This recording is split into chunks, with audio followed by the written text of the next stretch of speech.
Of the Redman Group Patriarchs Edition. Today I'm joined by Noah Revoy. This is our first time coming together. Noah, welcome to the show. Thanks for having me on, Drew. So before we kick this one off, we kind of had a little chat, got to know one another.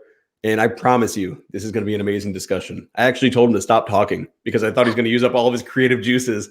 So this is going to be a great episode. Today we're going to be talking about childhood obesity and the role fathers can play in stopping it, reversing it, kind of no longer making it a thing, or at least having an impact in your family. So we're going to talk about how it starts, why it's so detrimental to the development of men, the role it's playing in the plague that is the beta male, that is the blue pill conditioned nice guy. You know, how weight and physical capability and competence plays into becoming masculine, coming into a man's man, you know. So Noah has done extensive research on this. He's looked at the studies, he's done the homework, and I'm here to just point him in the right direction and let him go. So with that, Noah, welcome. I've read on smv4k.com, your site. I've checked out some of your work. You know, as you're going through, have you seen a trend and an increase in people talking to you about, hey, my child's overweight, or men that come to you and saying, hey, you know, as a kid, I was overweight? Or has it always been a steady stream of the same number of men? I rarely have men that come to me just for physical fitness. It's part of a cluster of things that they're unhappy with their life. And they will come to me, you know, they'll be overweight, they'll be socially awkward, they'll lack in male friends, they'll lack an ability to deal with women, to go out proactively and chase women, basically, or not chase them, but to find them in their life. And often that, you know, they can even have problems in their career because of that. You'll generally find people, if you have two equal candidates and one's fit, the fit one always gets hired over the unfit one. And so you'll find it holding them back in a bunch of areas in life. And I actually consider it as a symptom, not a root cause. For a lot of men, I will ask them, how do you feel about yourself? And that's not something that men often talk about, feelings and emotions. And they will say, I feel disgusted with myself. This, you know, especially when we talk about their weight and their physical fitness level. The problem is they feel disgusted with themselves and they don't know what to do about it. And when we trace it back, it always goes back to their father never taught them how to be physically fit. You know, he never taught them how to be the pleasure and joy of physical exercise. And I noticed you were talking on Twitter. It's about 2 weeks ago. It's around the time of the last Patriarch Redman Group show, and you were mentioning something about childhood obesity and some of the negative statistics involved. And it was almost all mothers that were coming back and saying, either positive or negative. Mostly negative, though. Yeah, they didn't like that one. Address that really early on in the conversation, because we're going to talk about what fathers can do, because this is the Patriarch edition of the show. So we're going to talk about what fathers can do. But it is important to understand the role that mothers are playing in this as well. And when you talk about childhood obesity with women, you're hitting on two areas which are very sensitive for them, and there's this confluence there. And so their brain kind of shuts off and they go into excuse mode. So the two areas are that you're telling them you've done something to your child that has handicapped them, i.e. you're a bad mother. That's how they're interpreting this. You tell a man that he's fat, he looks down and he goes, yeah, I guess I am. I should probably exercise. You tell a woman she's fat and it's the end of the world. We look at things very differently between men and women because we have very different levels of agency. And that's the other thing. A man without agency, no woman wants to have children with him because his children are probably not going to survive. He's not going to be able to provide and protect for them. A woman without agency will still find a man easily. And so, thousands of generations of that, the men without agency didn't reproduce. The women with and without agency reproduced. Women have this huge flux of levels of agency between virtually none and almost male levels of agency, whereas men tend to be separated into two complete camps. That's why we say alphas and betas. That basically the alphas are men with certain levels of agency that can go out and get what they want. And the betas are the men who don't know how to get what they want. And the reason that this is so sensitive to women is that when we talk about agency, they kind of know that they don't have a lot of it. And so when we criticize something that they've done, they're going to respond back in a very harsh way because they need to deflect from that fact that they don't feel they have control over things. This is why it's so important that men take the lead in making sure that their families are healthy, is because we have the agency to do that. If we didn't have that agency, we probably never would have been able to find a woman and have kids in the first place. So we have the ability to do that. And one of the things that I noticed in those conversations is women kept telling you, well, there's things beyond our control that led to our kids being fat. You mentioned in the pre-chat that, he didn't buy himself all the candy bars. He didn't allow himself to sit all day long and not exercise. That was a parental choice. And for men, we need to accept that the health level of our children when it comes to their obesity or their fitness level is largely dependent on our choices as men. My son's in a boxing club. And so when I take him to the boxing club, he's 6 years old, by the way. He's in a boxing club. When I take him there, I see overweight or actually obese fathers dropping off their semi-obese children. And I'm very happy that they're taking the kids to some team sports and things like that, because it's a big complex with other sports. But they're not setting the example themselves. And what that means is they're setting up physical fitness as a chore. I started taking my son to the gym when he was still in a little bassinet thing. And I'd set him down far enough away from me that I don't drop a weight on him. And got to be careful with that. Gyms are a little bit dangerous. You got to be careful with small kids. But I'd take him there at a time when there was nobody. And he would smell the smell of the gym. And I would talk positively to him. And I'd say, we're going to the gym to get strong. I was programming him to have a certain mental outlook about going to the gym. This is fun. I do this because I enjoy it. This is a pleasure. This is almost a privilege to be able to go to the gym. And now he loves to go. He's just before he went to bed, he was doing, he wanted me to do wheelbarrows. So I pick up his feet and he's got his hands running around on the ground and we're running up and down the house, probably making too much noise for the neighbors, but we're running up and down in the apartment here. And he's loving it. And he keeps saying to me, is this good exercise? Because he seeks out opportunities for exercise because of the way he was raised. Now, you mentioned earlier some of the negative consequences, and you had some actual statistics, I think that... I do. I'm going to toss them up now. That way you can keep running with it, but pop it on the So there's a lot of statistics. The CDC is tracking this because it's a fairly new thing. Like fat kids weren't a thing when we were kids. It's more of a thing, become more of a thing in the last 10 years or so, 10, 15 years. And no, it truly has. It's the fat kids that were in the classes, there was maybe 1 to 2 and they knew they were fat. And it was a spoken, like often criticized publicly, like, hey, like that was their role. And they kind of identified with it, but it was never a, hey, that's okay. Like it was always like, no, you don't want to be that guy. And if you think back to it, the fat kids that I knew in school that were in my relative age group, they all had some psychological issues that were involving food. Like we had a kid that would eat any food he saw compulsively. Like if he found chips on the floor, he'd eat them. Rotten banana that was in the garbage, he'd eat it.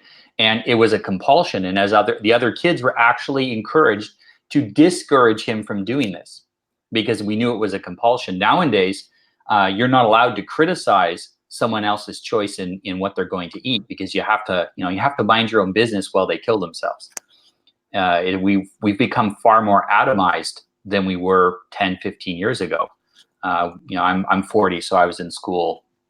I did a distance school for my high school. So I've been out of school for 25 years now, but more than that actually. But it's really changed in what is considered acceptable to say. We used to be able to say, this is not healthy. Don't do this. And now it's, this is a choice. And it is a choice that people make. but it's definitely not healthy. Yeah, prevalence of obesity, almost 20%. Yeah, this is the number that really hit me right here, that 13.7 million children. And it breaks it out, 13.9, 2 to 5, 18.4, 6 to 11, 20.6 among 12 to 19-year-olds. That is insane to me. Mm-hmm. And we're talking obesity. We're not talking, a little like skinny fat. We're not talking slightly overweight. This is obese. Yeah. And then if you think on top of that, how many kids are, as you mentioned, skinny fat or simply in terrible physical condition without their BMI being too high, because obesity is according to the CDC, is a BMI measurement, not a body fat measurement. I would love to see them redo these statistics using body fat as the measurement rather than BMI. BMI wise, most extremely fit athletic men are considered overweight, even if they're 10% body fat, and you certainly wouldn't consider them out of shape. But it's a much better measurement. There's a lot of kids that are, more or less look fine in clothing, but they can't run. They can't go up a flight of stairs without being out of breath. And it's quite common, and it has lasting effects. So a lot of people think about the health effects, but I wanted to talk a little bit about the learning effects. So the younger you are, I did a lot of study about this. You can look at the works of Jean Piaget. He studied a lot about this, the effect of physical movement on learning. So he was a big proponent of kids learning things by doing them. And he understood that there was a different type of connection between our hands and our body than there is between our ears and our eyes. So as adults, we learn most things through our ears and our eyes. We read books, we listen to what someone says, and we pick up the information. Children mostly learn by physically doing things. So you'll see a baby will taste things, he will touch everything. Kids touch everything. You find a dead bird, they want to poke it. It's not good enough for them to look at it. They got to poke it. They got to smell it. They got to get close enough to it that they can eyeball it from 2 inches away, because they learn with their bodies. And if your children are not physically fit, and this goes beyond obesity, even if they're not physically fit, they're missing out on all these learning opportunities. They will be uncomfortable. Yeah, exactly. Fit men are obese by BMI standards. So if your children are uncomfortable using their body, they'll be at a huge learning disadvantage. And this puts them behind other children that are more fit. An example is my son, he's 6, he wants to learn about gravity. He's very interested in how it works. So he set up a series of, I bought him a bunch of foam tubes from the hardware store, and he set up these foam tubes with duct tape so he could put a marble through and see how it worked. And he spent a whole day setting these up with sticks and ladders and brooms and stuff, trying to figure out how gravity works. That's much more effective than trying to explain the concept of gravity to a child in a theoretical way. This is how kids learn. They learn with their bodies. And if their bodies are not in tune, their learning is compromised. So there is studies that show that children who are not physically fit fall behind in school. We see certain ethnic groups, for example, falling behind at a rate which is not explained by other factors such as poverty and IQ and things like that. They're falling behind farther. A lot of that has to do with even more obesity than the general public. And these kids, they're missing out on this intellectual stimulation, because for children, that often comes through the body. That's their main source of intellectual stimulation, especially before they can read. They can't read instructions. They figure everything out with their hands. And socially as well, I had a friend recently told me, we were talking about the importance of men. This was with a woman who's very concerned about young men today. And she was concerned about men who are not in a male hierarchy, and what do they do about this? And I said, these men are not very good at male hierarchies, and this is really holding them back. And she said, if they're not good at the hierarchy game, why should they play it? And I explained to her, they're not good at the game because they haven't played it. And for that's a game we start playing as children. They start playing that game. Kids play that game before they're able to speak. You'll see boys at the playground, they will have little mini hierarchies. There will be a leader in the group. The kids will sometimes take turns. They will form their own little coalitions. And they're doing this at a very young age, and it's all physical. And it's physical because they have no other way of having an interaction or having a hierarchy. They're not going to, have an intellectual discussion about philosophy when they're 3 years old. They're learning through physical things. This is the bigger, stronger kid. He's going to have more influence than the weaker, smaller children, or the kid that can't keep up with the group. When the kids run off down the park, that kid's going to get left behind, and he's going to suffer socially. So you got these kids suffering physically, which everyone talks about. What they don't talk about is how badly kids who are obese and out of shape suffer socially and suffer intellectually through a lack of stimulation. And so we have kids today, we see the snowflake generation. This is a generation of kids that haven't had enough social, intellectual, and physical stimulation as children. And now that they're adults, they can't handle normal life because it's too stimulating for them, and they break. So I've been coaching Little League for a while, and everything you're saying I've seen play out on that field. And there's two standards that are set. If you have a team and everybody's pretty good, somebody has to be the worst. Just like the Spartans, they're all jack dudes, right? But someone has to, just by law, someone has to be the weakest. As long as you're able to perform, you're still accepted. You're still in the group. When you look at a sports team, though, if 9 of the kids are all putting out and they're doing their best, but kid number 10 is just there because he's plugged in by his parent, he's checked out, that kid's left behind. The team will form without him. He's there. He has the same clothes on, but he is not a part of it. You see the way that they form their hierarchy, like you said, and like the movie 300, the one that was all crippled and disfigured. They're that kid. They're not in the group, even though they're a part of the group, and they know that. And something that you're talking about being a catch-22 is both the development of confidence. I can do this. I will take this risk, and competence. I know I'm capable of this, this, and this because I have performed this, this, and this. How do you gain confidence if you have no competence? If you keep failing, but if you keep on failing, or if you're very confident, but you can't do the thing, you're going to lose it. You're going to end up making a fool of yourself. So it's like, which one do you do? Do you learn to get good and then you get, confident doing it? Or do you think you can do it and then you go out and do it and then you just get better as you go? But for a lot of these men, they don't do anything. They refuse to play the game. I'm not going to be confident or competent. Yeah, or even better, do you accept that you are the weak link in your particular hierarchy and bust your ass until you become no longer the weak link in your hierarchy? Exactly. The actual reason that those kids are rejected, the ones that don't try, it's not because they're physically inept.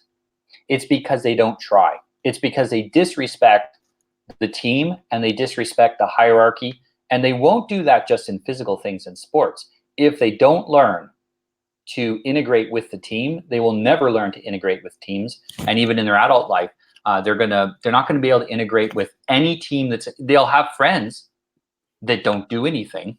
They'll get together and play video games. But if you want a friend or be part of a group or be part of a business that accomplishes something, you won't be able to do it because you don't know how to navigate that hierarchy. And that means you get left behind on everything. It doesn't matter how smart you are. It doesn't matter how strong you are. If you don't know how to integrate into a hierarchy, you get left behind. And, it's funny, we go from talking about obesity to hierarchies, but it's all connected. We want to, your family alpha, what does the alpha want to do? The alpha wants to help every member of the group excel so that the group is stronger. That's the job of the alpha, is making sure the weak link is pulling up close to the others, making sure that the ones who are in the middle can pull up to the top and the top ones excel beyond what they've ever done. And if you want to cooperate with that, you know what it's like to coach a kid who doesn't want to try, right? That's not very motivating. It's not, but if you get a kid who's got problems, but he wants to try, it's like the fat guy at the gym who comes into the gym regularly and he pushes himself, and people, like, I see the big gym bros and they'll see the guy come in, they're like, man, he's in every day. You can't help but root for him. You can't be like, dude, whatever you need, man. Yeah. These great big hard guys, they got a little tear because they're like, oh my God, that's tough. Because they know for them, it's like a pleasure to come into the gym. It's their rec room. And they know for this guy, it's torture. So they have respect for him. A lot of times this is very, very much not realized as between men, that We'll talk about male hierarchies and male competition, and women who are outside of that will see it as a cutthroat, a thing where we're all trying to destroy each other. But that's not how we play the game. That's a very terminal game. You just lose on that game. We prefer the game where everybody wins. If we can help somebody to do better and they can help us later, this is the win-win situation. And in families, it's the father's responsibility to help his children. I will occasionally have people come to me and say, my kids are in their 20s and they're failing to thrive and things aren't going well. And it's like, well, you had 2 decades to get this sorted. I think it's a little bit late now. There are things that can be done, but now we're starting to get into a period where it's not you anymore that can help them. It's when they're little.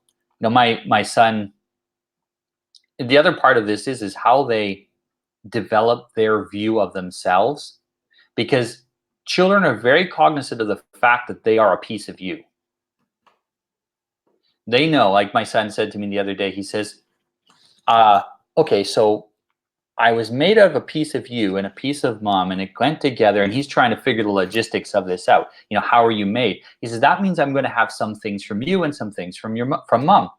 I'm like, yes, exactly. So he says, so I can grow as strong as you, I can be as smart as you, or whatever, and this gives the kids something to aim for. I mean, my goal is to raise kids that are better than me in every way. That would be ideal. And happy is a weird thing. I want to raise happy children. That's something that women say because it's unmeasurable.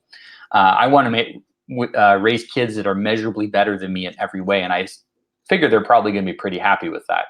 I'm happy with my life. They should be happy with a life that's even better. And when you're raising your kids, if you're a bad example, you've put a very low limit on what they think they can accomplish. When you say that, right before we came on here, I have this quote that's been, sent to the moon. I've said it a million times and I'll keep saying it, is that, they follow your example, not your advice. Mm-hmm. And you can say all day, you should read books, you should lift weights, you should eat healthy. But if you don't read in front of them, if you don't lift in front of them, if you don't eat healthy in front of them, they're not going to do that because they see what you're doing. And they're like, no, I don't care what you say.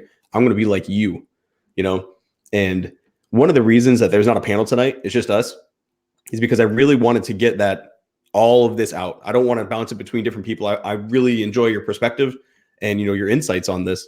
And something you said a little bit earlier, you were talking about bringing your child to the gym early on and conditioning them to associate the smell of sweat and work is good. I like that. I do that. You were talking about, is this a good exercise doing the wheelbarrow? My children are the same way. They'll go into the garage. So I have a garage gym. They'll go out there sometimes and grab a kettlebell. Like, oh, will this make me strong? Yes. I think that here's where I am right now. And I'm trying to get better. But at some point, let's say that's my level. I want my kids to be here. And as you said, I want them to be better in every single way. And then when they have kids, if they have that same aim, now they're here, now their kids are here. So my grandchildren are 2 things above me and their kids, and that's, as fathers, we can do that. Now we have that opportunity, but it requires action. You can say it 1,000 times. Don't go to your kid right now in his bedroom, wake him up and say, hey, we're a healthy family. We do things right. No, tomorrow morning, hey, wake up. We're going to do 20 push-ups before you go to school. Something like that is a very small example, but it's the example of you're doing the thing and no longer talking about the thing. And it's not too late and it's never too early. Yeah. And a big part of this is you need to understand what actually motivates children. And your children are very strongly motivated to imitate you. I mean, you did something right. You managed to get married and have kids, right? So you've done something successful. And so children want to imitate what their parents did. They want to imitate their boys want to imitate their father. They want to get a wife that's something like their mother, unless their parents are truly horrible.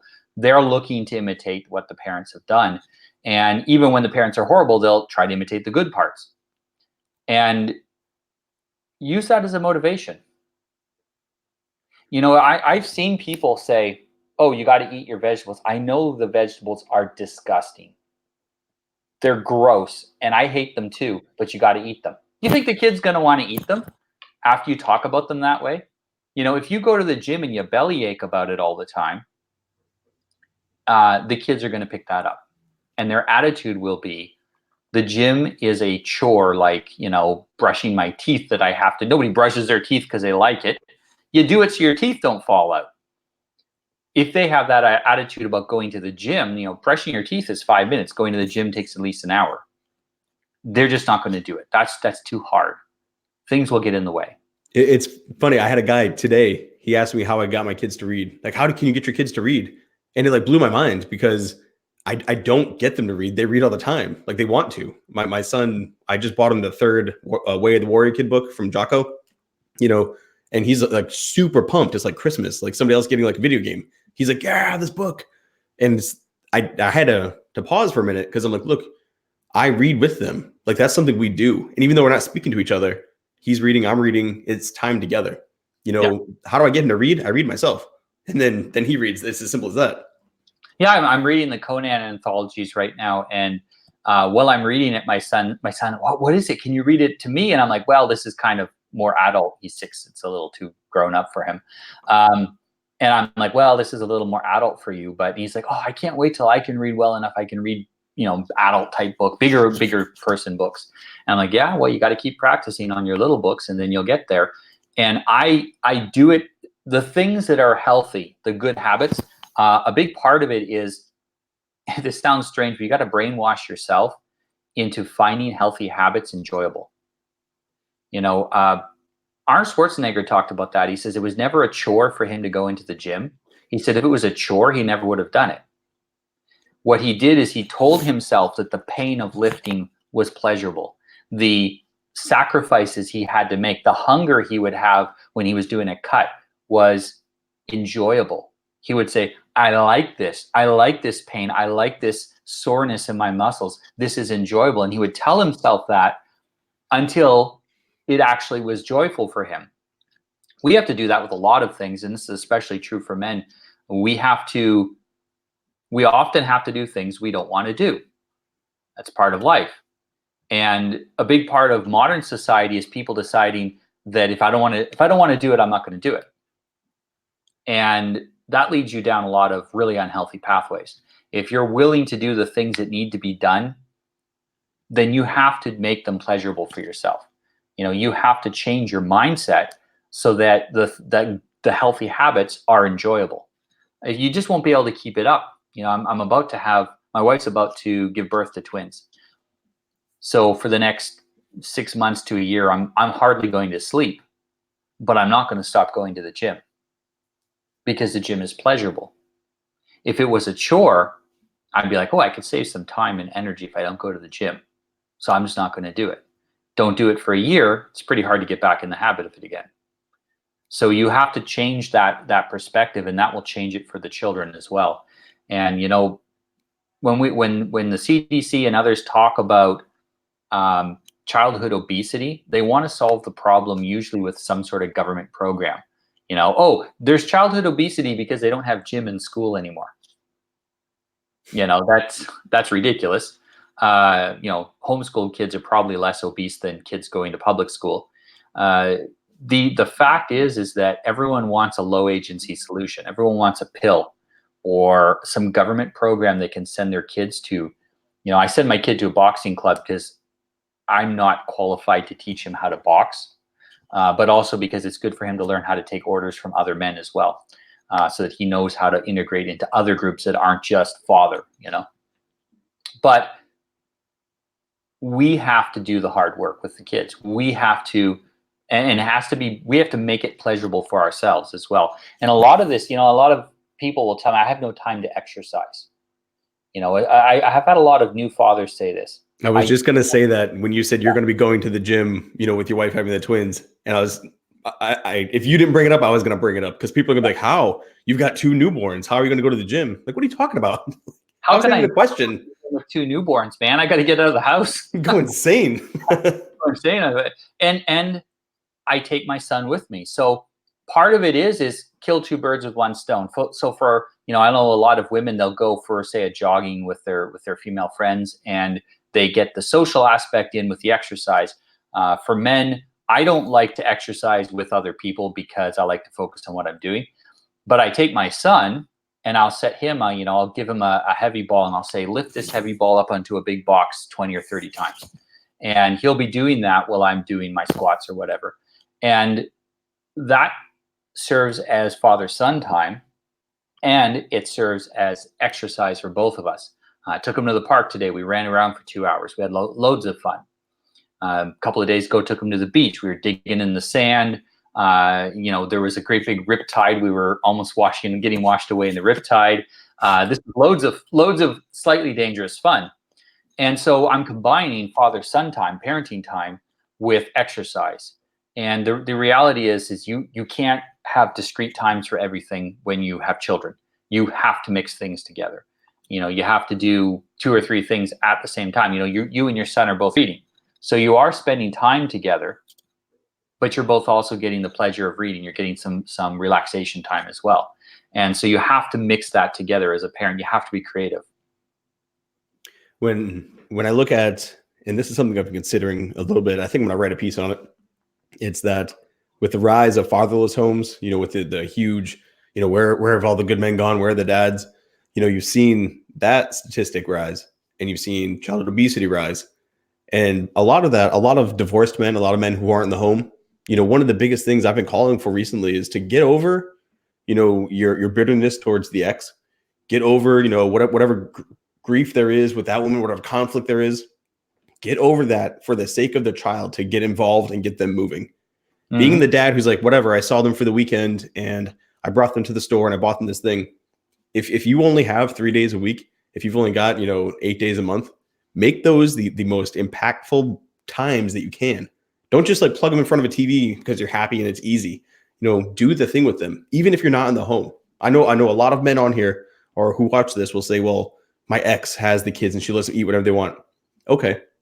But when they're with you, you don't have to be the asshole. You don't have to be the jerk who's like, oh, we're going to run, 10 miles and you can only have a thing of lettuce. Like, they're not rabbits. But you can show them, hey, this is why I want you to eat healthy. And, even though mom says you can have, all the cake you want, we're not going to have the cake because I'm signing us up for a 5K. We're going to go do this together. And the next weekend I have you, or we're going to sign up for this event, this competition, whatever it is. You can start planting those seeds that even if right now it doesn't sprout in this age, when they turn 18, when they start to come out into their own, they'll be like, all right, I at least have an idea as to what right looks like.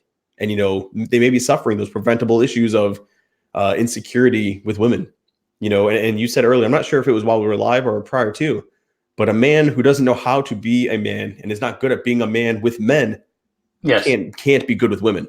Yeah, that was a private conversation. If you're a man, you don't know how to rise in the male hierarchy. You learn that as a child.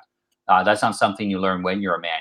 You start learning that in like preschool before you can speak, and it's all physical. It's all about movement at first. And it is hard to rise in any male hierarchy if you're physically incompetent, because men don't tend to respect men that are physically incompetent. But if you can't do that, if you can't make friends with other men, if you can't get other men's respect, women won't respect you, because women have terrible men radar. Like, they are terrible judges of men, but they're really good judges of male groups. And they will go and find a group that has the kind of men they want, and then they'll get men from that group. If you're not part of a group, women will ignore you. Think about high school. Which guys got the most attention? It was the guys on teams, sports teams. It was the guys that were doing something. And they got it not because they were more physically fit, although that was part of it, but they got it because they rose in a male hierarchy of competence to a point where other men said, you are worthy of being on our team. And for women, that signals, this is a good man.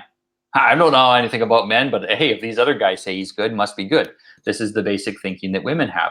And it's not a defect of women. It's just that men have to be very good judges of other men. If we're not, we're going to get killed by another man that we misestimate and that we underestimate, or that we assume is good when he's not. Women, on the other hand, often never had an opportunity to really make these decisions. They were kind of made for them at the family level. So with what we were talking about too, with with your young children following the lead, you have to get back a little bit into that toxic masculinity that people don't like either. I hate that term so Yeah, much. Even when it's used, I hate that term yeah. so much. My son and I were doing farmers walks, and what I say to him is, I say, "Tell me when it hurts." So we start walking in one direction. As soon as he says it hurts, I said, take another 3 steps and turn around and walk all the way back. And there's not any old women at the gym, but if there were some old women there, they'd be going, "Oh my God, what is he doing to his son?" That's a good old woman voice. Yeah, they'd be very upset that I was causing my son pain. He can drop the weights anytime he wants. Okay, he's doing it because he wants to impress me, but also because he wants to push himself. And he's walking back and he's telling me it hurts, it hurts, it hurts. And I'm like, if you need to, drop the weights, but I think you can make it all the way back. I believe in you. Don't let go. And he will, he'll do it. He'll walk all the way back no matter how much pain he's in.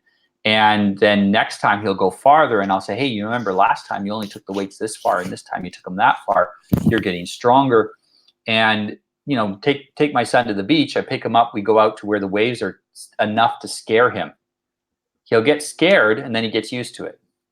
And, my wife will say, oh, I don't think it's good to he's afraid when he goes out there. And I'm like, yep, exactly. I'm teaching him how to deal with fear. He's got to deal with physical fear.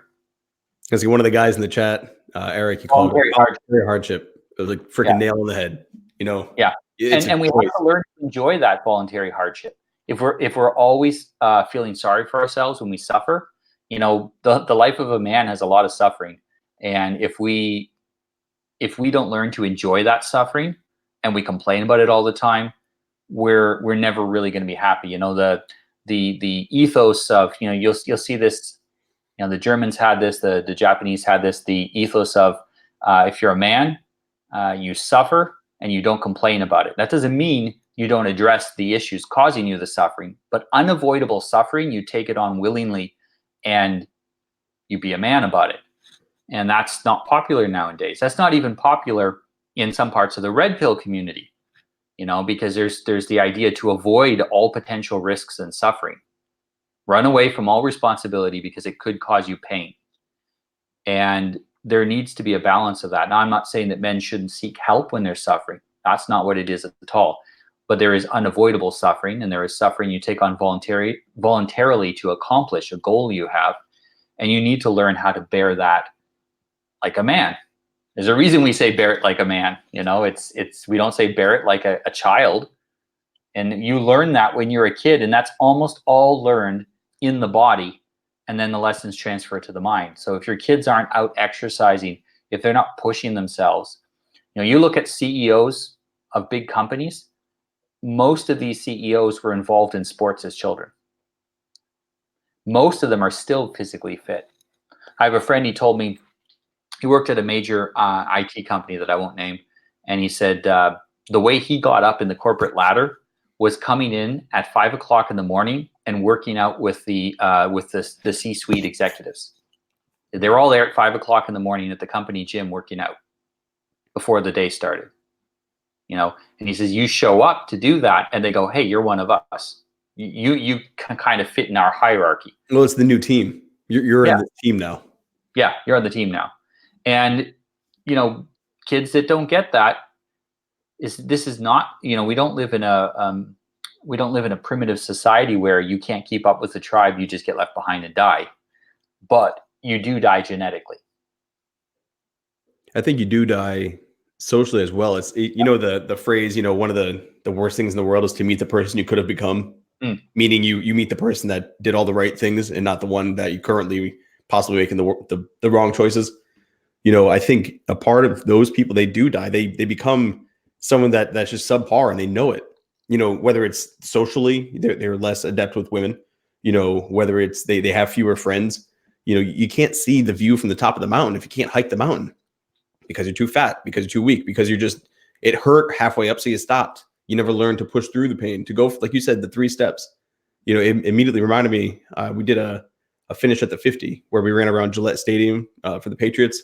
And at one point, my son was like, my legs are like jello. He's like, they hurt. And it was a good run, you know? It was a little bit further than a 5K, but you're up and down the whole time like this. And it was just amazing. So I was like, good, we'll do intervals. And it's like, we'll run to here, we'll stop there. Next pole, we'll walk, then we'll jog, then we'll run, then whatever. And I knew we were getting towards the end. I was like, we're going to go all the way. And we started running, and he's like, I'm going slower. I was like, but you're still going. So he's running as hard as he can. And it was slow, but I mean, he was just, he had everything in the tank. That's going to help him be a better human being later on down the line.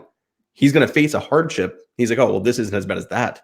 You know, that's why when you look at, it's like Navy SEALs, like the 1% of the military, you know, they're in the shittiest of situations, but they're like, it's not as bad as Hell Week. And I made it through that, you know, you revert back to what the hardest thing was. And if you have a harder thing, you can go further. But if, again, that steps down here, you can only go to here. And what a suboptimal life that is. And what a suboptimal life we're setting our children up for if we aren't willing to do the work ourselves. You know, they're following the example that we are setting. Yeah. You know, I will see people, I see this more and more. People have a fat dog, and someone will say to them at the dog park, there's a dog park right beside one of the kids' parks I take my son to, and they'll be like, you know, you need to feed your dog less. This is really abuse. You know, what are you doing to the dog's joints? Blah, blah, blah. Nobody says that at the kid park. Nobody points out to the parents. I mean, I live in Europe, so there's a lot less obese people, but nobody points out to the obese to the parents, who are usually obese as well, of the obese children, that what you're doing is harming your kid, and it's a form of abuse. The other interesting thing is that was the thing that got people really worked up. I said that overfeeding your child is child abuse, and when all those moms came in and whatnot, you know, that was that tweet. And I was like, you get mad when a kid isn't fed, but overfeeding a kid is doing a bunch of damage as well. Why are we not talking about this? Yeah, well, you know why it makes them so angry is it's that confluence of those two things.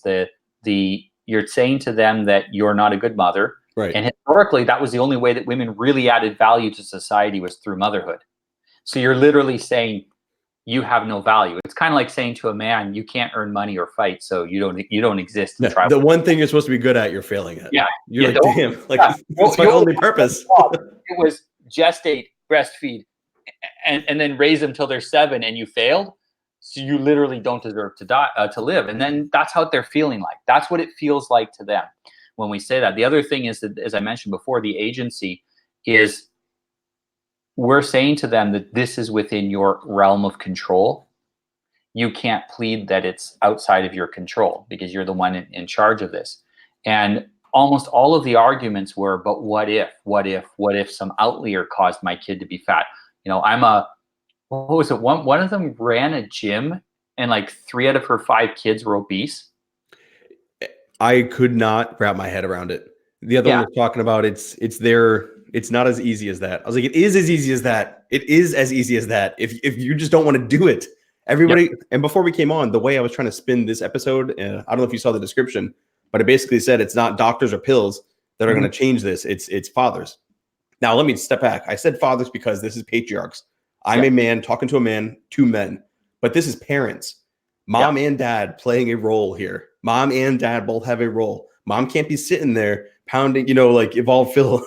Mom can't be sitting there pounding the Twinkies, you know, and dad's sitting there watching his Netflix, chugging his Budweiser, and telling little Johnny, hey, you go try hard at your sports and do well. No, get off your ass. You know, he's gaining weight because you're buying shitty foods. You're allowing him to be sedentary 24/7. And the example being said is that, hey, life is about maximizing comfort and overindulging in all things because, you know, it's 2019 and we don't have to worry about T-Rex. Yeah, you know, I've had so many parents tell me, how do I keep these foods that I don't want my kid to eat? How do I not let him eat them? I mean, he bothers me constantly until I give in. I don't know. I've not had fathers say that, because fathers are like, no. I said, no, don't ask again. Fathers are like, oh God, I love you so much. I can't not give you the food you're craving. And this is a common thing. And the solution is, don't buy it. Don't have it in the house. We don't have any sweets in the house except for a bit of dark chocolate. We don't eat sweet things at home unless it's a really special occasion, like we're having friends over or something, for like a dinner for some celebration of some sort. Yep. We don't, and when we have sweet things, it's high quality sweets. So it'll be some really good dark chocolate cake and some frozen berries or something like this on the side. But they're treats though. Like they're treated as a treat as well. Like what you're saying is not the norm. People every single night have a tub of ice cream, and they're like, "Oh, why is my kid?" You freaking snack every day. You've made it a part of your ritual. My son in the morning I say to him, "Do you want breakfast?" And will say yes or no. 50% of the time he says, "I don't want breakfast." I mean, he was conceived while my wife and I were intermittent fasting. So we were eating like during a very small window of the day. And there is some evidence that gives epigenetic information to the kid so that they just don't feel as hungry in the morning as if you were eating every breakfast. Now I probably intermittent fast maybe 5 days a week. And he sees me do it. And so he decides he doesn't want to eat breakfast either. My wife, of course, she's pregnant. So she's eating like, whenever she can, because she can only eat tiny amounts at once because she's mostly baby at the moment. Two humans fighting to get out right now. You can literally see the lumps in there of where the two babies are because they're so creepy. Yeah, it's a couple of weeks away to the birth. But if he doesn't want to eat, don't give him any food. I've had parents say, "I can't get my kid to eat healthy foods," and I'm like, "Well, that's weird." Eventually they get hungry, right? And then they eat. Like they are going to get hungry. You want to introduce your kid to a new food. To be fair, my son almost all he eats is meat. He's mostly a carnivore. But fruits and vegetables are his garnish. He'll have a banana and an apple every day. That's about the only fruit he has, and some frozen berries once in a while. And otherwise, it's meat and potatoes. And it's there is. I mean, this is a diet his ancestors were raised on. So they all live to be close to 100. I think he'll do well on that diet as well. He's eating high quality meat, and he will eat as much meat as I will. And I'm lifting weights and working out and working hard, and he'll eat as much meat as I will sometimes, most of the time. Now, when you want your kid to try some new healthy foods, make sure that that's all you've got around. Because if you're saying chocolate cake or, I don't know, Brussels sprouts, which I'll get him to eat once in a while, these things. Well, of course, you can't make that compare. It's not fair to the kid to give them the two options of chocolate cake or Brussels sprouts. If it's in the house, they'll ask for the chocolate cake.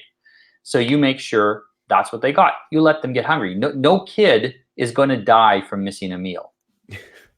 Dude, we have so much in common on our philosophy on this. It is insane. Yeah. Your kid is not going to starve themselves to death. At some point, because you're the parent and you have a stronger will, you're like, look, you can eat this or you cannot eat. Those are your choices.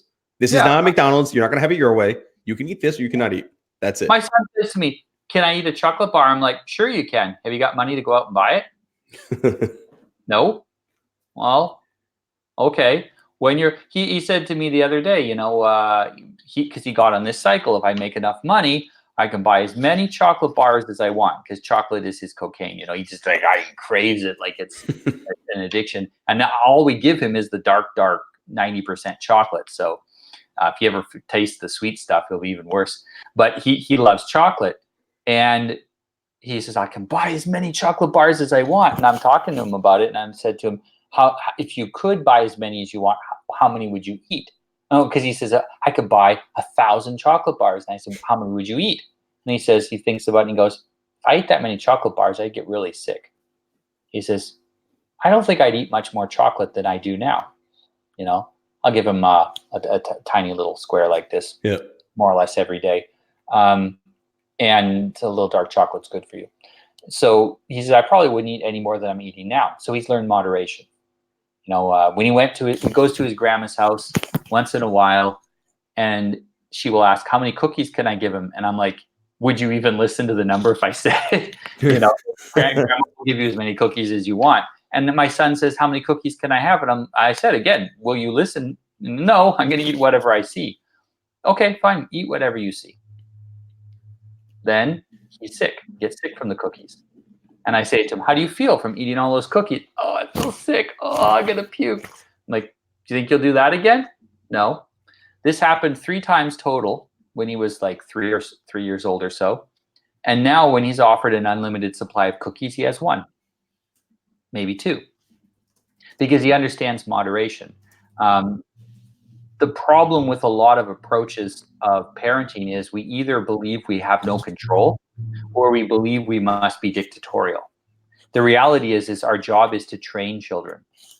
And to train someone, you have to have some respect for them. You have to understand their nature.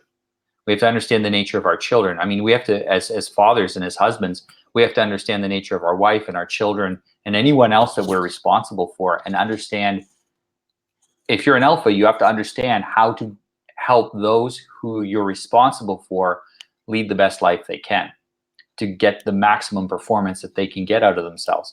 And for kids, it's understanding how they're motivated. You know, you can't make a system that only works when you're watching. You mentioned a lot of guys, they only have their kids 2 days a week. Okay, then you have to create a system for training your children that doesn't require you to physically be present. That's going to be a lot stronger, which means you have to understand what motivates your children. My son wants to be strong. If you ask him, why do you want to be strong? He'll say, to fight bad guys. Because he's cognizant of the fact that not everyone in the world is good, and that strong men tend to dominate weak men. And he wants to grow up to be a strong man that can protect other people. I found his motivation. I use that to train him. We go to the gym to get strong. We go to the gym to be more masculine, to be more manly. And these are things he craves, he wants to do, to be a part of. Find those triggers, find those things that work on your kids, and use that to motivate them. Not, this is what we're doing because I told you so. Because the moment you turn your back, that's all out the window. The moment they go to mom's house, and then you see, the other day, my wife let him have some sweet things and he didn't feel good afterwards. And I said, why'd you let him eat so much? And my son says, yeah, why'd you let me eat so much? Now I feel sick. You shouldn't do that. Come on, Mom. Yeah. Well, you're supposed to put a limit. Children crave these limits, but you have to do it in such a way that they want to have the limit imposed upon them. My son tells me once in a while, Dad, if I'm doing something that irritates people, please tell me, because I don't want to grow up to be, he says, a butt facer. I don't want to grow up to be a butt face. He says, I want to grow up to be a good person. So you got to tell me the things, because I don't know what is irritating or what's too far or what I shouldn't do. You have to tell me. Now, 6-year-olds all think like that. They just can't all verbalize it. He's pretty good. I was going to say, but many cannot articulate, and they're going to be like, well, how is your kid? Your kid's the exception. No, it's not. You've raised this. You have brought this up. This is your line. This is your heritage, and you've invested time and energy into this. A lot of hours have gone into getting to the point where he can speak to you in such a manner that it's making sense. But also, you've given him the respect of not treating him like a young boy, but the future man that he will become. Yeah, you're giving him that level of respect. I think there's another element too that I want to address and kind of hear your thoughts on, and that is continuing the cycle. You know, one thing that I had to get over, my grandmother, I was raised by my grandmother, and she grew up during the Depression. So we had to eat everything on our plate, no matter what. Even if you were full, you had to like override that system and like shove it down, you know, and that's something I vowed I would never do to my kids. So with my children, I say, eat until you're full. And they don't play the game of, oh, I'm full, you know, with the hopes of eating later, because later came and I was consistently like, no, you didn't finish your dinner. There's nothing else to be had. Bedtime. Like, oh, now they'd feast for breakfast the next day.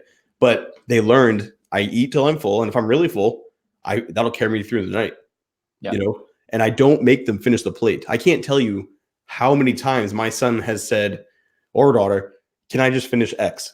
Like, so if we're having steak and broccoli, he'd be like, can I just finish the steak? Like, I'm full, like I'm getting full. I don't want to eat this whole thing, but I will be able to finish that. Is that okay? Yeah, just finish the steak.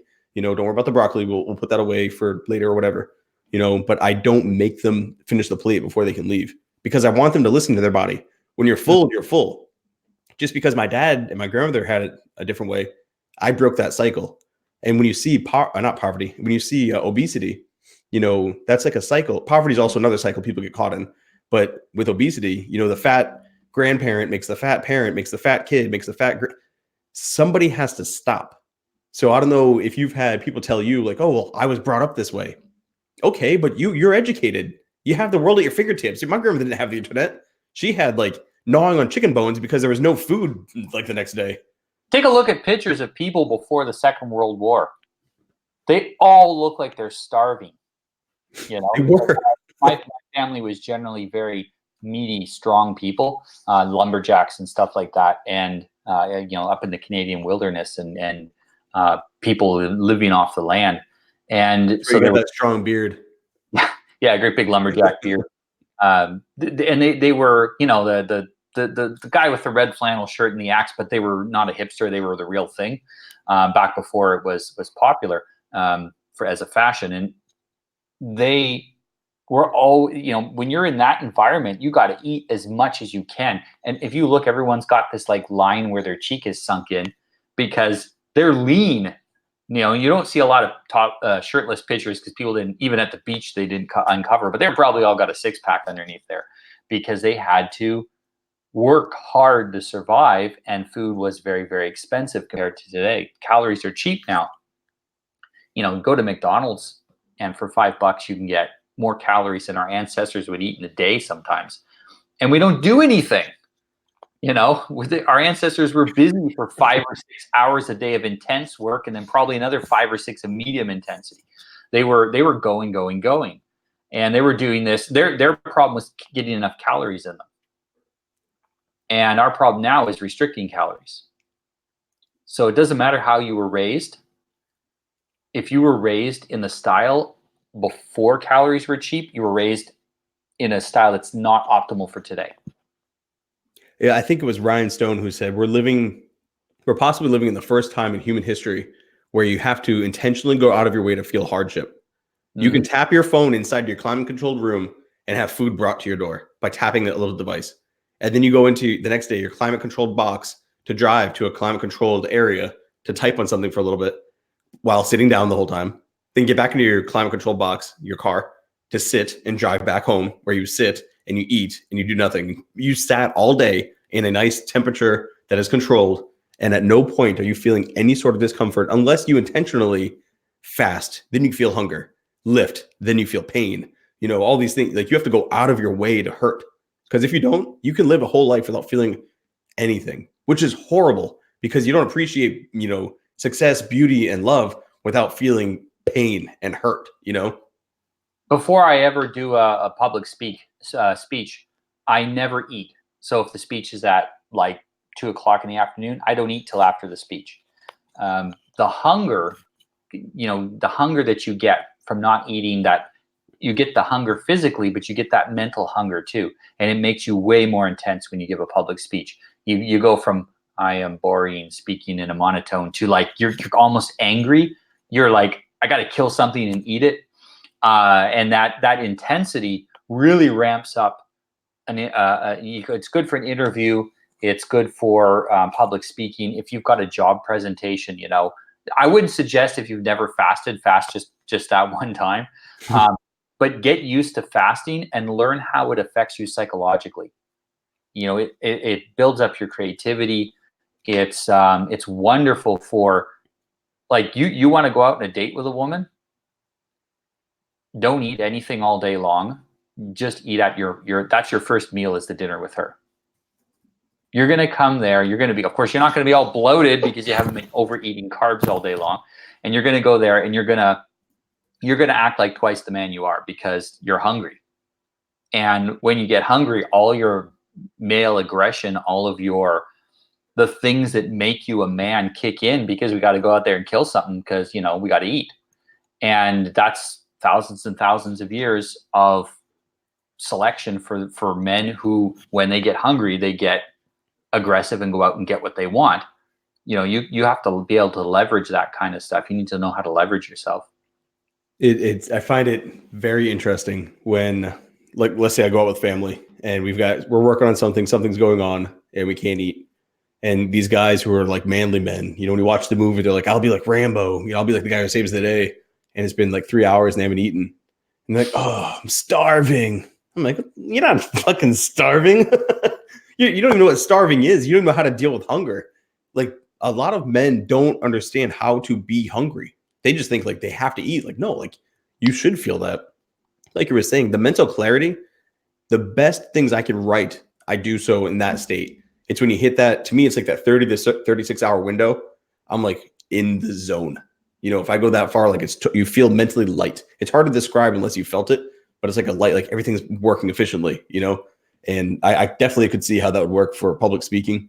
I don't think I'll eat, or I eat, you know, before any 21 con.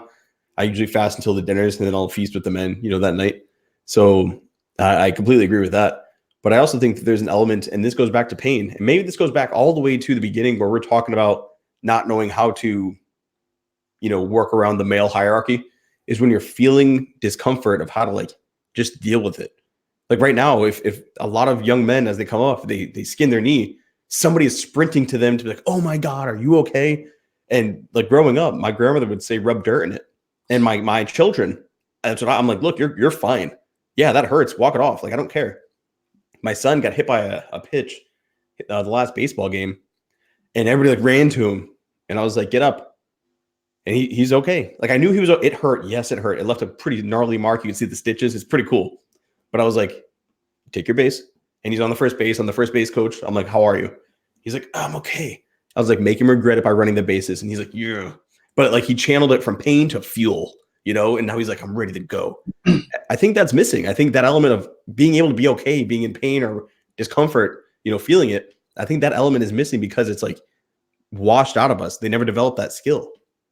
And to be frank, we're, you know, this message that we're delivering to people is not going to be picked up by everyone, but whoever does pick it up, you know, my son is going to be raised in a extremely masculine manner in an era when men are effeminate. That means there's going to be a bull market for masculinity. You know, it's going to be in high demand and in short supply. So the value of it will be going up and up and up. And for men who raise their kids this way, in this period of time, you know, your sons will be gods amongst men. You know, they'll be walking tall because you've raised them right. And that's going to make a huge difference in how your future goes. You know, I see a lot of parents, they've raised kids, they've done all the things that the mass media told them to do with their kids. You know, they got them to all the dentist appointments and the doctor's appointments and all of the after school activities, and they're in the chess club and all of these things. And the kids are happy, but they're never going to reproduce. They can't handle relationships. They can't handle discomfort. You know, relationships are not steady. They're a discomfort, lots of comfort, discomfort, lots of comfort. And I mean, you should be growing in your relationship, and growth hurts. This is one of the things that exercise teaches you, is growth hurts. Still, you need that external stress, you know, yeah, that causes you to grow. And I think that's even true in relationships. That's true in your career. That's true. I mean, you know what that's like. The pain of things that happen to you have a lot to do. Bobby Dino went the same thing. You know, his life kind of come crashing down, and that turned into a new career for him. Oftentimes, these things we have that are painful, if we don't shut down and we use those things to make us stronger, we'll grow out of it. But if you've not had that experience, like, you're not going to learn that when you're 20 years old. You got to learn that when you're 2 years old. You know, the first couple years of a kid's life are super stressful. You're born, you can't walk, you can't feed yourself, you can't move. You're completely dependent on other people for your daily survival. Then you start shifting out of that, and you get to a point where, I mean, how many challenges does your average 20-year-old need to go through? None. Like you mentioned, you get food at home. You don't have to leave the house. There is no rite of passage for many young men coming up. There is no crucible to becoming a man. They don't even know when they are men. So they find themselves at 20, at 30, at 35. They're like, am I there yet? Am I an adult man yet? You know, my beard's coming in. Is that what it is? Like, what is becoming a man? What is a man? You know, there is no moment. My son says to me, is PewDiePie a man? And I'm like, well, he just got married. So more of a man? He goes, okay. He says, because I kind of thought he was more of a child than a man. And he says, I guess now that he's married, he could be called a man. So now that's good. And my son says, but he still needs to make kids, you know? And so we're down to these de facto things of the first time you have sex, getting married, and having kids are the only rites of passage for men. You know, maybe your first job, stuff like that. And yeah, having a mustache. And Asian, then it may not be possible. Or Native Americans sometimes can as well. But if you know, if you're in a primitive society, there are a reason that they have initiation rituals for men. The initiation ritual changed the man's psychology. And it also forced fathers to raise their child strong enough to survive the initiation ritual. The rituals were designed so not all the kids survived. Not everyone who went through the initiation ritual survived. This is shocking to people today. You know, people. An old lady was watching me encourage my son to jump from a high place, and she says, "Oh, he could get hurt. You know, if he doesn't want to do it, you shouldn't pressure him." And I'm like, "Oh, thank you for your advice. But I would rather he die than be weak." You know.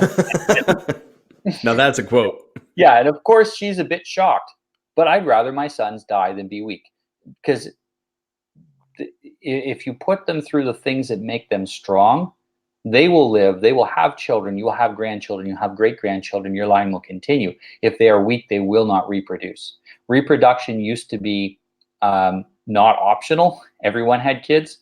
Not all men, all women had kids, and you know, at least 2/3 of men. Now it's very much optional. Lots and lots of people are choosing to go their own way and not have any kids, and not take on the responsibility and the potential pain and suffering of that. And I can understand why some of them have chosen that path, but I would rather my son, whatever path he chooses, that he grows up strong, and that he chooses his path rather than being weak and dominated by other people. And you know what? I think because of the way you're raising him, he will have many paths to choose. Yes. I think it goes back to being able to climb the mountain. You can never say, I want to go on the top of that, because you know you can't do it. So that path is closed. That door is locked. But if you've raised a child who is physically strong, mentally strong, spiritually strong, the world, they can choose, like, I want to do this, that, whatever. They have options they can then commit to and then go towards. And this is really an important point, and this segues to something else I wanted to talk about. If you look at, so I've had a bunch of Twitter and Facebook wars with feminists. They're the best. Yeah, banned about 7,000 of them. They all kind of look the same too. There is a reason why they project a certain image to the world. You know, obese, tattoos and rings in weird places, weird colored hair, and Joker-esque makeup. What they're saying is, we can't compete in the sexual marketplace, so we want to destroy the sexual marketplace. We're not going to have kids and a genetic future, so we don't want anyone else to have a future either. We're going to destroy everything. We're going to destroy the patriarchy. We're going to destroy the West. We're going to destroy everything. If they weren't raised in such a way that they were unable to compete in the sexual marketplace, so if they've been raised healthy, psychologically, spiritually, physically, would they have ever chosen that path? I never see people choosing a destructive path who are healthy. That is a sign that there's something wrong. You don't self-destruct when you're happy and healthy. You self-destruct when there's something wrong. You pull other people down to your level when you're jealous of it. And it's up to us as fathers, if we want to save the West, if we want to have a future for our civilization, if we want to exist in another 100 years, our ancestors, we have to take the initiative to make sure our kids are raised healthy. And a huge part of that is physical. You know, when your kids are young, that's almost the biggest part, because they relate to everything physically, you know, especially in their first few years of life. And so, you know, it's our responsibility to do it. Women spend the majority of time with children, so it might sound kind of strange, you know, what's the father's responsibility?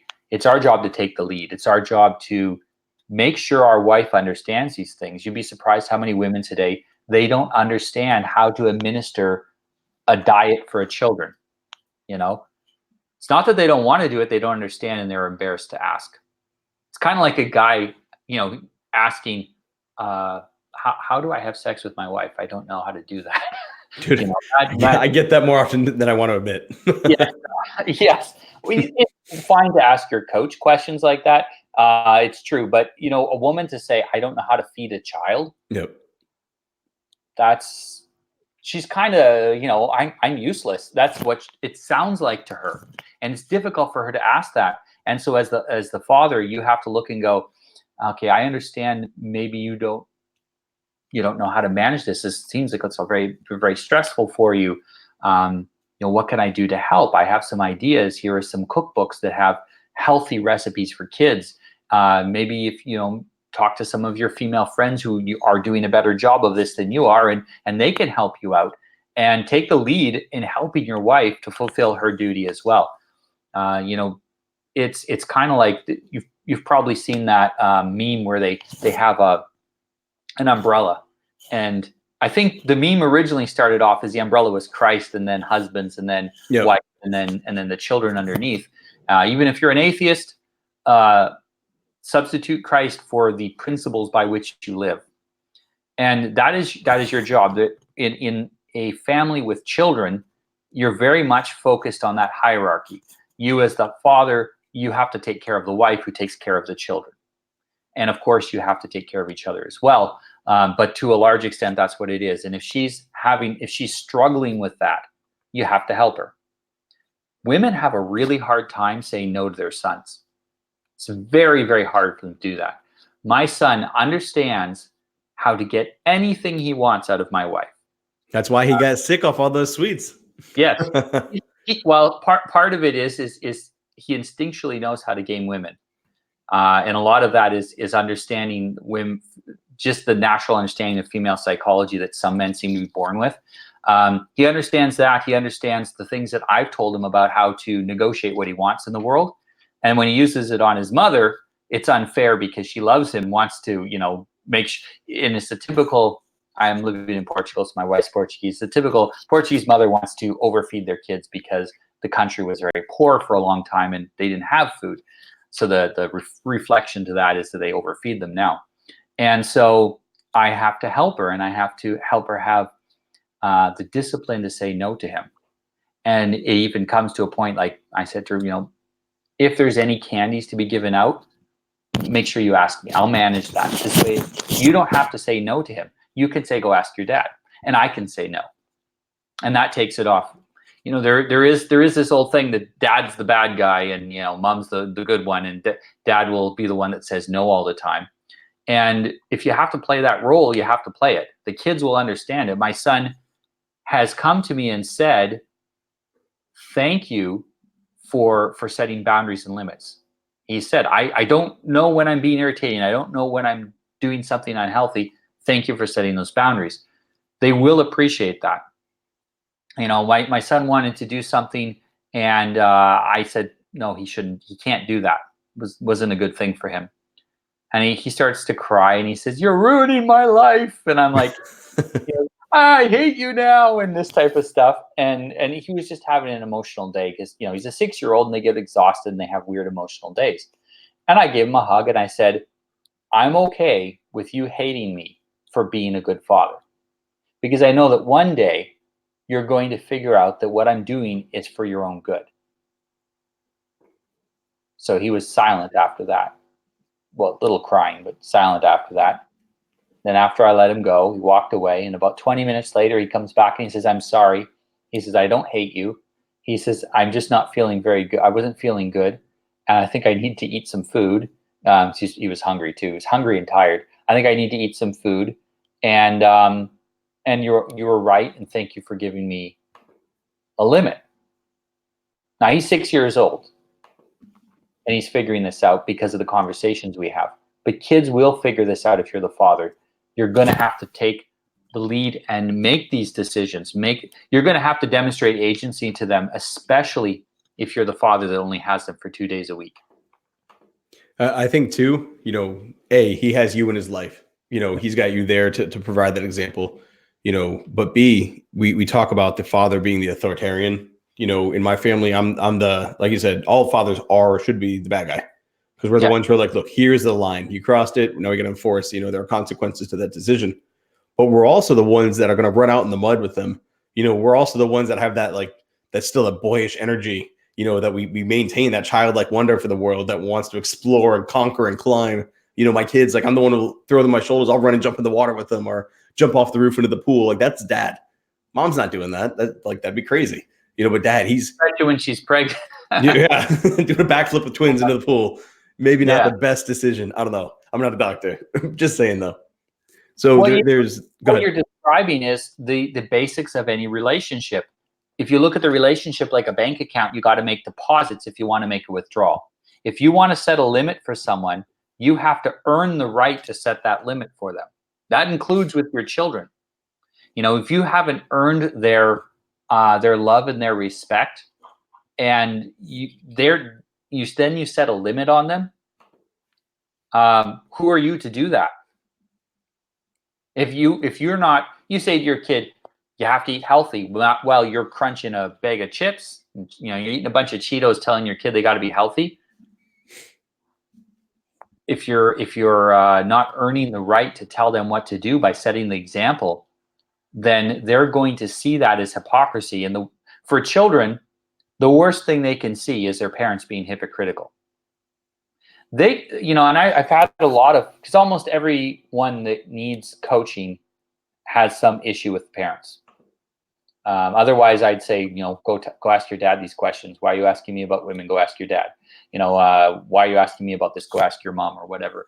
And there's some issue with the parents. And what I'll tell people, or what I find out from people, is that their parents often gave them good advice, but were complete hypocrites about it. And because of that, they had no way of knowing if the advice their parents were giving them was correct or not, because they couldn't see dad exercises, dad's fit and healthy, dad enjoys his life.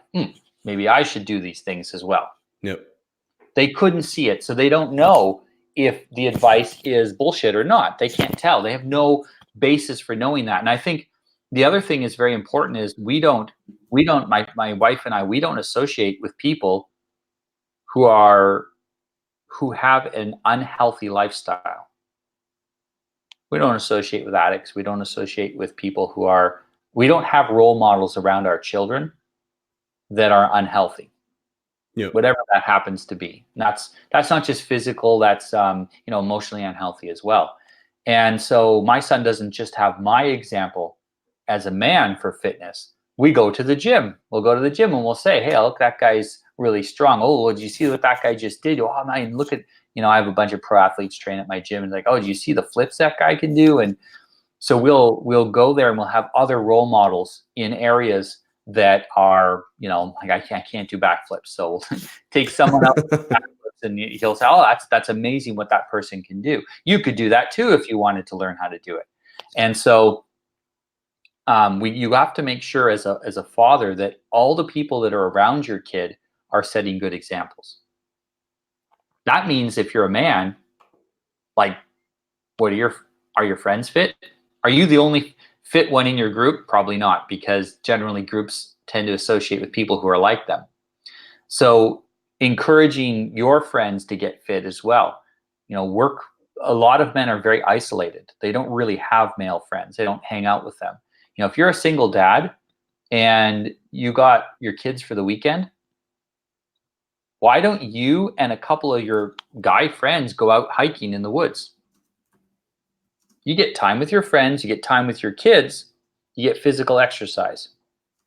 You combine several different positive things, and your children grow up going, oh, physical fitness isn't something my dad made me do. This is what healthy men do. This is what healthy people do. Yeah, I'm gonna do this as well. And you're changing their frame, how they see what you're doing. It's positive and it's fun. I think one of the major things that you just brought up is that connection, and that is something that really hits home for me. The whole basis, the whole foundation of the fraternity of excellence is bringing men together, because I saw that was the link. That was the biggest thing that was missing, was that sense of tribe and commitment.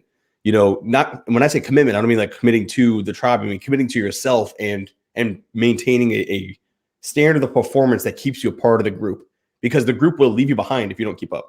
Your male friends will keep going forward if you're going to be the guy who's like, I never want to go to the woods. I never want to hike. All right, dude, you don't ever want to do anything? Fine. We're going to. We're going to leave you behind.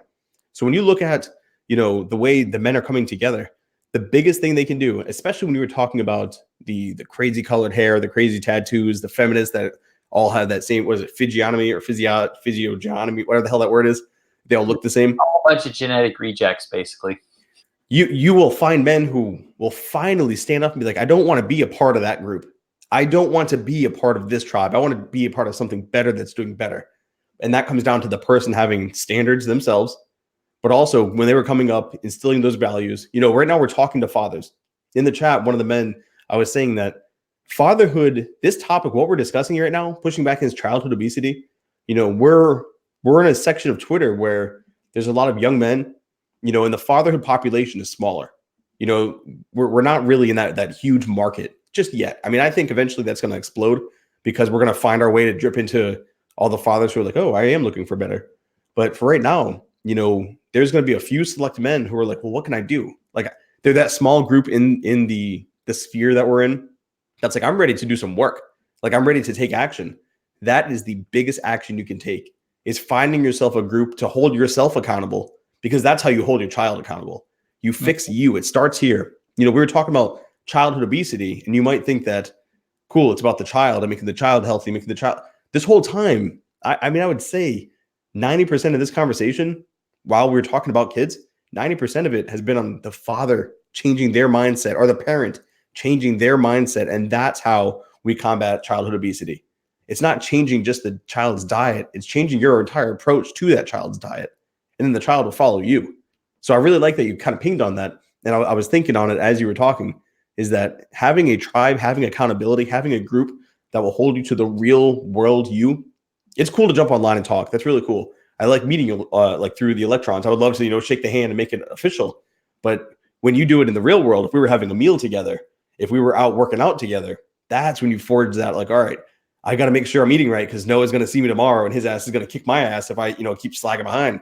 Hey, why are you gaining weight? When I'm losing weight, obviously your diet needs to be fixed. That's accountability. All men need that, and so few men have that. And I think that is one of the worst things that we're facing in this time that we're living in. Social media is giving a false sense of connection. Mm-hmm. You used to be in the military, right? Correct. Which branch? The Navy. So you're in the Navy. Who is it that keeps the men in line most? The men keeping each other in line, or the commanding officers? It's 100% the man to your right and left. Yeah. Because they got to lean on you, and you've got to lean on them. You don't want to embarrass your team. Like, if an officer has to come and complain about something being done poorly, there's been some failure at the team level. Failures at the individual level lead to failures at the team level. And there is such a power of being with a group of men that you really identify with, that is your tribe, your team, your group, because you help each other be accountable to your own goals. You weed out the weak links. I don't want to be the weakest one in the group. I might be the shortest in the group. I'm going to make up for that by working harder. I might be the welcome to my life. I'm 5'8". I'm always the shortest one in the group. Yeah. So I'm going to work twice as hard because I'm the shortest guy. I'm not, I don't have the most money out of the group. I'm not the most financially successful out of the group. So I'm going to be the one in the group that's the best with women, or whatever it happens to be. You're going to have within that group a range of competencies that you're always going to have somebody to learn from. There's always somebody in the group that's better than you at something. When I was in school, I was usually either the second fastest or the second strongest kid in the school for the track and field events. And I was never the first. I was always second. But I would be second across such a range of things. And I always had somebody I could learn from, someone I could figure out, hey, how did he do that better than I did it? And figure out some sort of technique from the other kid. And so that being in that group, and that, and this is the other thing too, if you notice that you're the strongest, fittest, highest earning, most successful, best relationship guy in your group, you're in the wrong group. Like if you beating everybody in the group at everything, you need to go find a better group. 100%. You're in the wrong room. I've asked this question to people a few times. Would you like to be the best guy in the room, the smartest, strongest, fastest, whatever, or would you rather be the worst guy in the room? And it tells you a lot about the people. It tells you how much confidence they have in their own ability to grow. Myself, I'd like to be in the room where everyone's better than me because I have something to learn then. And when you're looking for friends, look for that room where you're not at the top. Look for that group where you're not at the top. And if you're not there, and if you're growing and you're outgrowing, help your friends certainly help your friends up, but people have a limit. And if your friends have hit a limit and you've surpassed them, go find new friends. Go find a group that's going to grow with you, or that is already at the level that you're aiming for. And this is going to make a huge difference. What you're doing as an adult, a lot of people think you get to the point of being a father, and I hear this thing all the time. You just got to spend quality time with them. It's like, no, you've got to be an interesting man who does interesting things and then spend quality time with them. There is a reason that women like interesting men, because they make better fathers. Men who have a mission in life, men who are interesting, men who have leadership potential, men who other men respect. Women like those men because they make better fathers. Almost everything that men want about women and men want about women and women want about men has to do with making kids. Almost all the qualities that we look for. And so we as men, we need to be great examples, especially for our sons.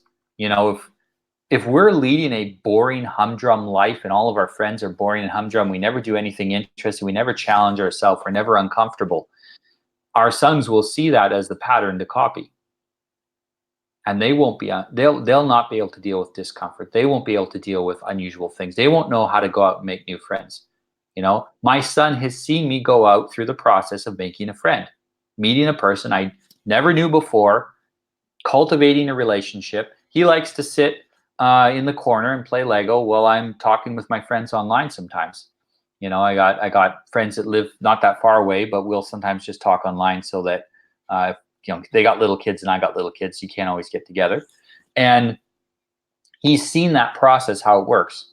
He has no confusion about social things, how to make friends, how to cultivate a relationship. I talk to him and I say, a good friendship takes a lot of work. You see, Mom and I have to have a lot of work, to make our relationship work. We have to spend time together. We have to talk. We have to spend time in each other's company. The same with friends. You got to spend time with other men if you want to become friends with them. You have to cultivate that relationship. You have to add value to their life. I talked to him about this. He has no confusion about this. When he goes out to the park, he's the kid in charge of the park. All the kids, he's directing the game, and he's saying, okay, you're on that team, let's play a game. And he's setting up the rules of the game because he's the one that's more socially mature of the kids roughly in his age group. And that's because I set that example for him. And all fathers can do that to a certain extent. And if you can't do that, be friends with the guy who can. Your kids will learn from them. Historically, children learned a lot from the extended family. We don't have extended families so often now. First of all, we just have smaller families. So we don't have like 8 brothers to teach our kids stuff. We got 1 brother maybe, and maybe they live on the other side of the world. So go out and make brothers. Go out and find men who you identify with, and you can make a brotherhood, and let your children learn from that entire brotherhood and have that example of masculinity. It's why what you're doing, I've been encouraging, I call them Western traditionalism societies. I've been encouraging people to form these societies, these groups where they're sharpening each other up. They're making each other better men. I encourage women to do the same thing and to help each other be better women. We're not doing it for ourselves. We're doing it for our children. That's the reality of it. And helping the other men in the group is because they're going to have kids too. And one day their kids and our kids will be peers. And are our kids going to grow up in a world of atomized, weak, effeminate men? Or are they going to grow up in a world of strong men that understand how to work together in a hierarchy? It's going to be up to us and what we do with other men. No, it's entirely on us. Single men have no incentive. There's just no reason for them to go through that burden or do the work. It's for us. Single men can do it. They can make great things, but it's family men and fathers who actually have literal skin in the game. They literally, you brought this thing into the world. Now you have an opportunity to build something better for them. You said something about the group and do you want to be the best or do you want to be the one chasing? I don't remember who said it. I definitely didn't make it up, but I'm going to try to paraphrase it here. And it's that you don't want to be the king of the sheep. You want to find lions. You want to run with them. You want to run with lions. You want to run with men to your left, to your right that are running and they're trying to achieve great things. And you're trying to achieve great things. So sometimes you go up, let's say you're faster than them, but they're stronger than you. But you're smarter than this guy. Yeah, but he's more intelligent and social than you. Oh, I can learn from him here. He can learn from you. You're always learning and swapping notes and competing and trying to make yourself better. But nobody is stopping. Nobody's sitting around with the sheep in a circle like talking about, hey, this is great. No, you're chasing something. Everybody's together chasing something. And I think all men need that. I really like that metaphor. The chasing something is important. People, I'll say, what is your, people say, I have a friend group. And the two questions I ask are, if there was no police to call and a gang was breaking into your house, which of your friends would you call? And they're like, no, none of my friends, they're too far away. Or if I called them, they probably wouldn't be of any use anyway. Like, you don't really have any friends in that case. You only you have acquaintances. You don't have friends. Friends are the ones that would show up when things guns blazing. Yeah, and then my other similar to that. If it's a woman, I'll say like, if you were really sick, which of your friends would bring you a meal? Like that kind of thing. It's for women usually answers that. But the other is that would you let your children, if you had children, if you're single, I say if you had, would you let your children, would you let your friends babysit your kid? It's an important question because they will influence your children either through you or directly when you go places. How well do you really know your friends? Can you trust your friends? I mean, people you really call friends, not acquaintances, real friends. Are they role models for your children? Or would you be like, yeah, I don't want this guy. Yeah, so-and-so. He's a nice guy, but don't be like him. Yeah, he's a nice guy, but man, he's got some weird ideas I don't want my kid hearing. Or, he's a nice guy, but I wouldn't want my child following his examples on anything. And it's fine to have some friends where you have, they're a great example of this area, but maybe you don't want to imitate their social life, but you can imitate they're really good at this stuff. But really, when you think about it, once you have kids, you got to be more picky, and you got to think about it. Would I be okay? What if my wife and I got in a car accident, and the only person that showed up was my buddy here, came to the house to say, yeah, I'll look after the kids because you guys are in the hospital and until your parents get there or whatever. Would you be okay with that? So when you're a parent, you start looking at your friends differently. You start being more careful who you choose as friends. And what's happened for a lot of people is they just don't have any friends because they've become overly, they've set their standards higher, which is good, but then they haven't gotten, and that's weeded out some friends, but they haven't gone and found a replacement. And for men, man, we got to think, are the other men in our life good examples for our children? If not, what are we hanging around with them for? And if we don't have any men that are in our lives, we all know how important it is to have friends. What are we doing about it? Join an organization like yours. Go and find other men that are trustable, that you can get to know, that you can develop a trust-based relationship with, that you can say, hey, man, if something happened to me and my wife, if I had to take my wife in to have a kid and the only person that was able to babysit was my buddy, is he going to be able to look after the kid for a couple of hours or whatever? And, having these kind of friends around is very powerful. No, I agree. And it's one of those where too few could answer, like they're hearing these questions and they're like, wow, he's talking to me, because a lot of people are in that boat. Yep. Yeah. So and if you're a single father, it's even more important because you don't have a wife. You don't have a woman there you can rely on. You got to have more male friends. finding the tribe, I mean, obviously I'm incredibly biased, But the tribe is key. The tribe is like the pulse. I'm a better man, a better husband, a better father because I have men who sharpen me. They are like that, the whetstone, grinding me. And if I start to slip, they're there. Yeah. And they're there, I will have occasionally, I have women that I'm coaching, and they will say, how do I tell my husband that he needs to improve in these areas? And I'm like, you don't, because that's not your place, because he won't listen to you. Because nobody wants their woman lecturing them on their masculinity. That's his friends should be doing this. What are his friends saying? Oh, he doesn't have friends. Boom. I never hear, oh yeah, he's got a bunch of great friends. I don't know why they didn't say anything. That never happens. It's always he doesn't have friends. Men, if you don't have friends, I don't understand how men with no friends can keep their marriages together. Because you need those other men sharpening you all the time. Because in this anti-marriage, anti-monogamy world, if you don't have friends there keeping your head screwed on straight, it's pretty hard not to get influenced by all the other things around you. It doesn't matter how much agency you have. It can get chipped away. It can get undermined until the point where you run out of it.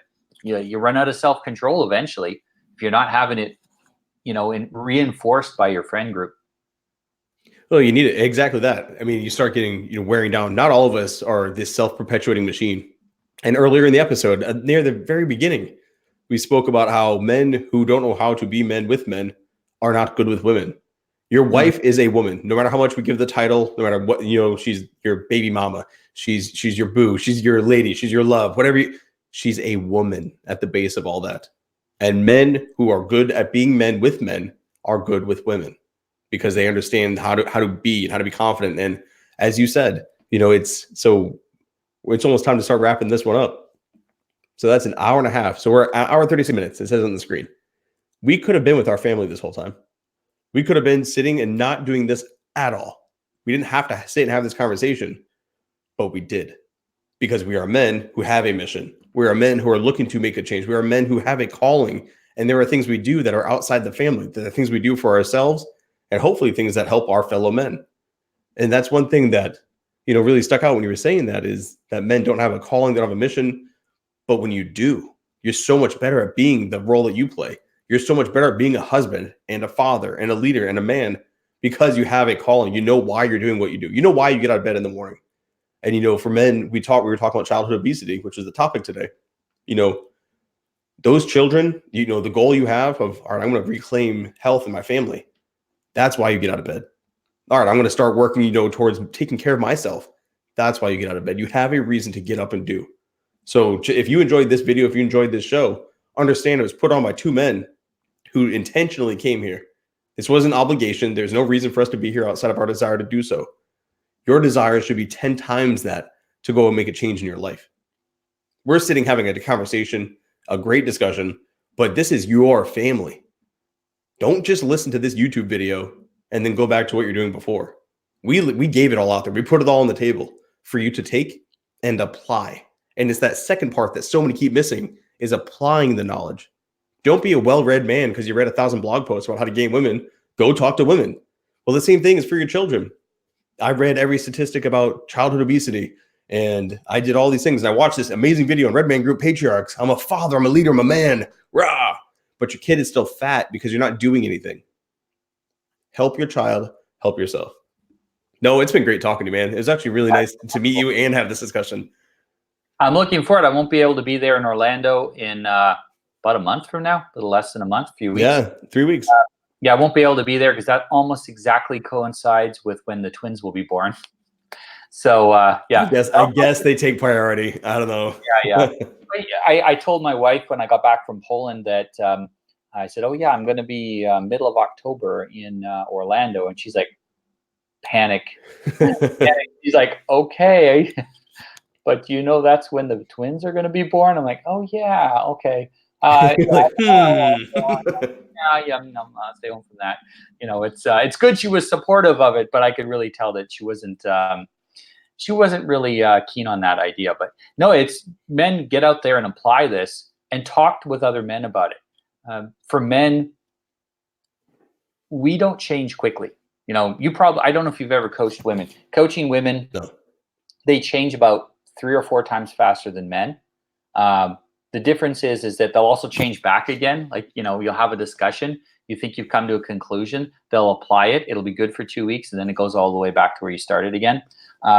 Men, we have to discuss things and be absolutely sure about the path we're going to take before we take it, but then we stick to it in general. Yep.